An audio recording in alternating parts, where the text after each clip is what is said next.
দ্বিতীয় দিনের দীর্ঘ ট্রায়ালের পর অবশেষে সঞ্জয় রায়কে বের করা হলো শিয়ালদা কোর্ট থেকে। তবে সঞ্জয় রায়কে যেভাবে পুলিশের আঁটোসাঁটো নিরাপত্তার মধ্য দিয়ে বের করে নিয়ে যাওয়া হলো তাতে বোঝা খুবই মুশকিল হলো কোন গাড়িতে রয়েছে সঞ্জয় রায়।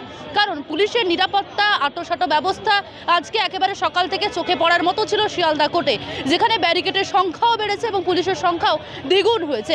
এবং তার পাশাপাশি রাস্তার একেবারে শেষ প্রান্ত পর্যন্ত যেমনটা দেখা গেল শিয়ালদা কোর্টের যে রাস্তাতে পুরোপুরিভাবে পুলিশের ছয়লাভ ছিল এবং সেখানে দাঁড়িয়ে যাতে এর আগেও যেমন দুবার আমরা দেখেছি 4 নভেম্বর এবং গতকাল অর্থাৎ 11ই নভেম্বর, যেখানে কিনা সঞ্জয় রায় একেবারে শিয়ালদা কোর্ট থেকে বেরোনোর সময় বারে বারে চিৎকার করে বলেছিলেন প্রথমে সরকার এবং তার ডিপার্টমেন্টকে তিনি দোষারোপ করেছিলেন এবং ফাঁসিয়েছে বলে মন্তব্য করেছিলেন।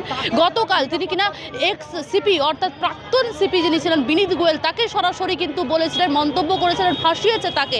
এবং সেই জায়গায় দাঁড়িয়ে আজকে আরও কারো নাম আরও কোনো বিস্ফোরক মন্তব্য যাতে না করে ফেলে, তাহলে কিন্তু তার জন্যই এতই বড়সড় আঁটোসাঁটো করা হয়েছিল পুলিশের তরফ থেকে। একদিকে দেখতেই পাচ্ছেন যেমন ব্যারিকেড, অন্যদিকে এখনও পর্যন্ত রয়েছে পুলিশ মোতায়েন রয়েছে, বহু পুলিশ ছিল ইতিমধ্যে।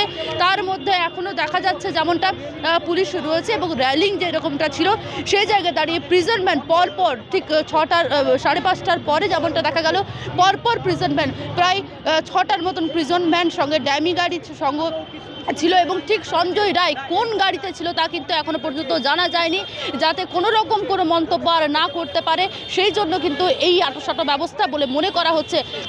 তবে কি আরও কোনো বিস্ফোরক মন্তব্য করতে চাইছিলেন, তাহলেই কি তবে কি এতটাই সক্রিয়তা পুলিশের তা নিয়েও কিন্তু একটা প্রশ্ন উঠছে। কেন পুলিশের এত অতি সক্রিয়তা তা নিয়ে কিন্তু বারে বারে প্রশ্ন তুলছেন সকলেই।